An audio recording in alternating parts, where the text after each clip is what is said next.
Hi అండి, అందరికీ నమస్తే. ఈరోజు రాయలసీమ స్పెషల్ ఉగ్గాని ఎలా ప్రిపేర్ చేయాలో చూద్దాము. చాలా సింపుల్ అండి. ఎర్లీ మార్నింగే మనకి ఇలా ఈజీగా చేసుకొని అయితే బ్రేక్ఫాస్ట్ కింద తినొచ్చు. అలాగే ఈ రాయలసీమ ఉగ్గాని స్పెషల్ ఏంటంటే మిరపకాయ బజ్జీతో తింటే టేస్ట్ అయితే అదిరిపోతుంది. వీడియోలోకి వెళ్ళే ముందు మన ఛానల్ని లైక్ చేసి సబ్స్క్రైబ్ చేయండి. ముందుగా అయితే దీనికి కావాల్సిన ఇంగ్రీడియంట్స్ అయితే ఇక్కడ మొరమరాలు తీసుకున్నానండి. నేను ఒక కప్పుతో మొరమరాలు తీసుకున్నాను. అలాగే 2 టమోటాలు సన్నగా తరిగి తీసుకోవాలి. అలాగే 2 ఉల్లిపాయలు సన్నగా తరిగి పక్కన పెట్టేసుకోండి. 1 కప్పు పుట్నాల పప్పు తీసుకోండి, చిన్న కప్పు అండి. అలాగే కరివేపాకు, కొంచెం కొత్తిమీర, 4-5 పచ్చిమిరపకాయలు చిన్న ముక్కలుగా కట్ చేసి పక్కన పెట్టేసుకోండి. ఇప్పుడు ఈ మురమరాల్ని మనము వాటర్లో వేసుకొని చక్కగా వాష్ చేసుకున్నట్లు చేసుకొని గట్టిగా పిండి ఒక వేరే ప్లేట్లోకి తీసేసుకోండి. ఎక్కువగా ఇవి నానబెట్టవలసిన అవసరం లేదండి. ఇలా వేసేసి వెంటనే తీసేసుకొని 2 చేతులతో ఇలా ఒత్తి పిండుకొని వేరే ప్లేట్లో వేసేసుకోండి. ఇంకా ఎక్కువసేపు వాటర్లో ఉంచామంటే చాలా మెత్తగా అయిపోతాయండి. మరీ మెత్తగా ఉంటే ఉగ్గాని టేస్ట్ రాదనమాట. ఇలా వెంటనే తీసేసామంటే సాఫ్ట్గా ఉగ్గాని అనేది వస్తుంది.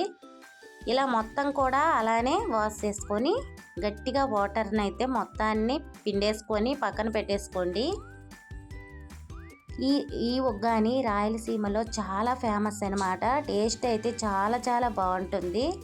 చూసారు కదా, ఇలా చక్కగా పిండుకున్న తర్వాత మనము ఈ ప్లేట్తో పక్కన పెట్టేసుకొని కొంచెం సాల్ట్ వేసుకొని మొత్తం కలిసేటట్టుగా ఇలా వేసుకొని ఒకసారి కలుపుకుంటే ఉగ్గానికి మొత్తం సాల్ట్ పట్టి చాలా బాగుంటుంది అనమాట. ఇప్పుడు స్టవ్ మీద ఒక కళాయి పెట్టుకొని 3 టేబుల్ స్పూన్ల వరకు ఆయిల్ అయితే వేసుకోండి. ఆయిల్ కొంచెం వేడెక్కిన తర్వాత దీనిలో 1/2 టీ స్పూన్ జీలకర్ర, 1/2 టీ స్పూన్ ఆవాలు వేసుకొని చిటపటలాడనివ్వండి. దీనిలో అయితే మనం ఎక్కువ ఇంగ్రీడియంట్స్ ఏమీ అవసరం లేదండి. అలాగే సింపుల్గా కూడా అయిపోతుంది. ఈ బ్రేక్ఫాస్ట్ అనమాట. అలాగే ఈవినింగ్ స్నాక్ లాగా కూడా తినొచ్చండి. స్నాక్స్ లాగా కూడా మనము చేసుకొని పిల్లలకి పెట్టినా చాలా ఇష్టంగా తింటారు. హెల్దీ ఫుడ్ కదా. అలాగే కొంచెం కరివేపాకు, మనం కట్ చేసి పక్కన పెట్టుకున్న పచ్చిమిరపకాయలు కూడా వేసుకోవాలి. దీనికి ఎక్కువ వేపవలసిన పని కూడా లేదండి. కొంచెం వేగితే సరిపోతాయి అన్నీ కూడా. ఇప్పుడు మనం కట్ చేసుకున్న ఉల్లిపాయ ముక్కలు కూడా వేసుకొని మరీ ఎక్కువగా వేపేయకండి, సగం వేగితే సరిపోతుంది. అలాగే ఇవి వేగిన తర్వాత టమోటాలు కూడా వేసేయండి. ఇక్కడ టమోటాలు వేసిన తర్వాత కొంచెం సాల్టు, అలాగే పసుపు, కారం కూడా వేసుకోండి. ఆ వీడియో అయితే మిస్ అయిందండి, ప్లీజ్ సారీ. చిన్న ముక్క అనమాట, డిలేట్ అయిపోయింది. కొంచెం పిల్లలు డిలేట్ చేసినప్పుడు అయిపోయిందండి. అలా టమోటాలు, పసుపు, కారం, ఉప్పు వేసిన తర్వాత మనం పిండుకున్న మురమరాలు వేసి మనం మిక్సీ పట్టుకున్న పుట్నాల పౌడర్ కూడా వేసుకొని చక్కగా మొత్తం అన్నీ కలిసే వరకు కలిపేసుకోవడమే. ఉప్పు కానీ సరిపోకపోతే వేసుకోవడమే. ఎందుకంటే మనము ఉల్లిపాయలు వేపిన తర్వాత టమోటాలు కూడా వేస్తాం కదా.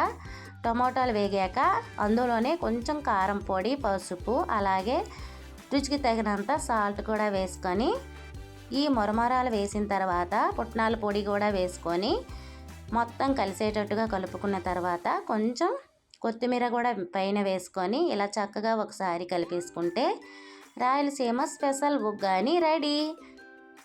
చూసారు కదా ఎంత సింపుల్గా రెడీ అయిపోయిందో. టేస్ట్ అయితే చాలా బాగుంటుంది. దీనితో మిరపకాయ బజ్జీ అయితే చాలా బాగుంటుందండి. ఇప్పుడు మనము రెడీ చేసుకున్నాం కదా, ఒక బౌల్లోకి తీసి సర్వ్ చేసుకోవడమే. చాలా సింపుల్గా అయిపోయింది కదండి. తప్పకుండా మీరు ట్రై చేయండి. మార్నింగ్ మనకి అడావుడి పడకుండా ఇలా టిఫిన్ లాగా కనుక చేసి పెడితే ఇంట్లో పిల్లల నుంచి పెద్దల వరకు అందరూ కూడా చాలా బాగా ఇష్టపడతారనమాట.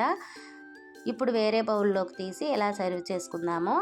చాలామంది స్పైసీగా ఉంటే తింటారు కదా, అలా స్పైసీగా చేసుకొని తింటే చాలా బాగుంటుందండి. మిరపకాయ బజ్జీ పక్కన పెట్టుకొని కొరికి ఈ ఉగ్గాని తింటే టేస్ట్ అయితే అదిరిపోతుంది అనమాట. చూసారు కదా, రెడీ అయితే అయిపోయిందండి రాయలసీమ స్పెషల్ ఉగ్గాని. నచ్చినట్లయితే లైక్ చేసి సబ్స్క్రైబ్ చేయండి. Thank you for watching. Bye bye.